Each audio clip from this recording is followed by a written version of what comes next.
ઉપલેટા તાલુકાના નાગવદર તાલુકા પ્રાથમિક શાળામાં વિદ્યાર્થીનો વિદાય સમારંભ તેમજ વિશ્વ મહિલા દિવસની ઉજવણી કરાઈ હતી। રાજકોટ જિલ્લાના ઉપલેટાના નાગરવદર ગામે વિશ્વ મહિલા દિવસના ઉપલક્ષમાં નાગરવદર પ્રાથમિક શાળાના પ્રાંગણમાં ગામની દીકરીઓ અને શાળાના વિદ્યાર્થીઓનો વિદાય સમારંભ તેમજ સન્માન કરવામાં આવ્યું હતું। આ મહત્વના અવસરે ગામના ભાવિ ઘડવૈયા એવા બાળકોને પ્રેરણા અને પ્રોત્સાહન આપવા જિલ્લા પ્રાથમિક શિક્ષણ નાયબ અધિકારી તેમજ અશોકભાઈ તેમજ ધોરાજીના પીઆઈ તેમજ ગામના સરપંચ ચીફ ઓફિસર સહિતના હાજરી આપી હતી। ગામના આગેવાનો વડીલો ભાઈઓ બહેનો વાલીઓ સહિતના ઉપસ્થિત રહ્યા હતા। જે કેસની ગુજરાતી સાથે અર્શી આહિર ઉપલેટા।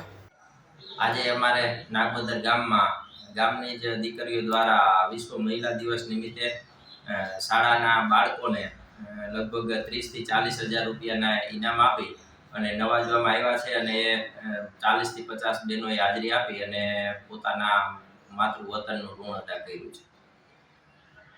નવી સ્કૂલ છે તો આ બાળકોને કેવી તમે પ્રોત્સાહન આપો છો અને તમે અહીંયા આવ્યા છો તે પછી કરડું લગભગ મારા આવ્યા પછી 6 થી 7 લાખ રૂપિયાનું ડોનેશન શાળામાં ગામ લોકોએ આપ્યું છે અને આ બહેનો છે એનો આ કાર્યક્રમ છે એનો મહત્તમ ઉદ્દેશ શાળાના બાળકોને આજે મહિલા દિવસ નિમિત્તે મહિલાઓ સાથે મળીને શાળાના બાળકોને પ્રોત્સાહન આપવાના ઉદ્દેશથી આ કાર્યક્રમ કરેલો છે।